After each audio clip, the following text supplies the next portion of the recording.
Our Young Filmmakers Academy program encourages the filmmaking process by working with elementary and middle school students so that they can write, create, direct, edit, produce, and act in their own 90-second films, which are later screened at the Virginia Film Festival. We send University of Virginia students into the schools, and they work with these kids on sound, editing, lighting, directing, and acting so that they can help these students create their films. Well, my teacher, she said, "Who wants to be in a film?" And the three of us just both raised our hand, and she said, "Why don't we do it together?" 4 years ago, Jane Freeman came to me and asked if I would be a part of the pilot for the Young Filmmakers Academy, and I said yes.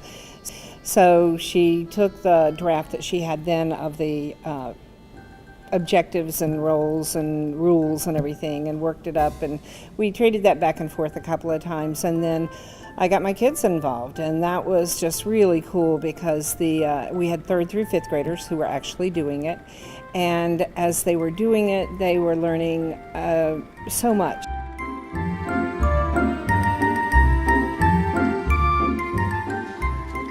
It's about this 25-year-old girl and her friends not coming over to the party at the restaurant called Five Nickels. We made it up together, so we all had our own part to say, I want to be this, I want to be that, and I want to be that.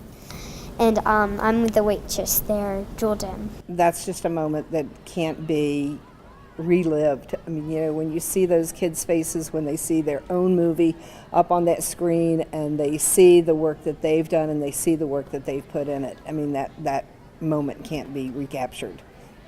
It's just there. Each year, as part of its high school screening program, the Virginia Film Festival chooses a film with educators and hosts a discussion afterwards with the students. Past highlights include Mr. Smith Goes to Washington with noted journalist Candy Crowley and Liza Munday of the Washington Post, along with Sing Your Song featuring Harry Belafonte, and the Freedom Riders, with 3 of the original Freedom Riders there taking part in a discussion with the students along with the director Stanley Nelson.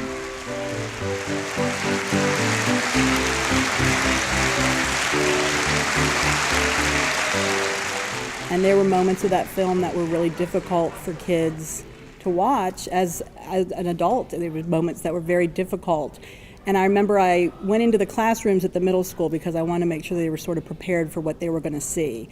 And I had so many students who came back after they saw the film a few weeks later and said, "I'm really glad that you came in and showed us those movie clips because I started to cry even though I'd already seen those exact same clips. But more importantly, when I went home and told my grandma about it, my grandma told me." And then they started proceeding to pour out stories like my grandmother had to sit on the back of the bus, or my grandparents weren't allowed to go to this restaurant when they were growing up. And they said, "I've never talked to my grandma and my grandpa about those topics before." And this sort of opened a dialogue with more than one generation of our families. That I thought was really exciting.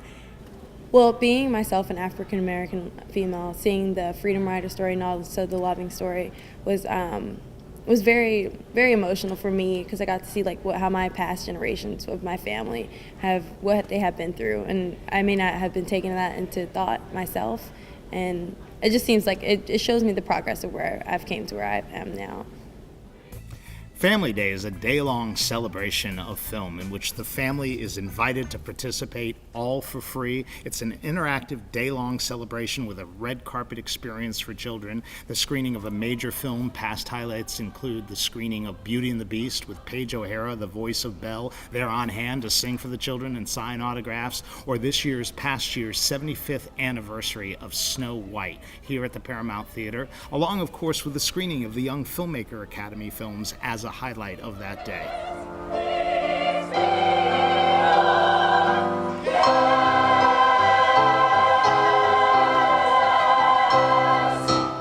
For the 2012 Virginia Film Festival, I was one of the outreach and education interns, and I was specifically tasked with planning Family Day, which takes place on the Saturday of the film festival and spans through a bunch of different venues and is a really great opportunity for families to come out and enjoy a free film and screen any films from Young Filmmakers Academy. Just enjoy the day with a lot of free activities. I think a big word when talking about your experience with the Virginia Film Festival is impact. And I think that I came away with a sense of pride and a sense of accomplishment at being able to put together quality programming for families, for the kids, that's something that they could all enjoy. And being able to bring that into this community gives me a great sense of pride.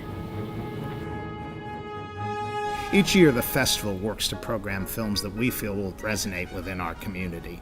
We particularly focus on forging partnerships with other social service organizations and cultural groups to help create awareness for their issues and concerns here in our community. A perfect example of that has been our partnership with Lighthouse. Well, when I made my short film Caffeine at Lighthouse, I definitely didn't expect anyone besides me and maybe my mother to see it. So having that opportunity was really it was really helpful to see a crowd react to the movie. In addition to teaching filmmaking, part of the Lighthouse mission is to show the students' work. And the Virginia Film Festival is a perfect way for our students to be able to do this. Today, social media is one way that you can show the work, but to actually see your film on the big screen in front of a captive audience, that's very special. I hope you'll consider supporting the Virginia Film Festival's outreach and education programs. For more information, please visit virginiafilmfestival.org.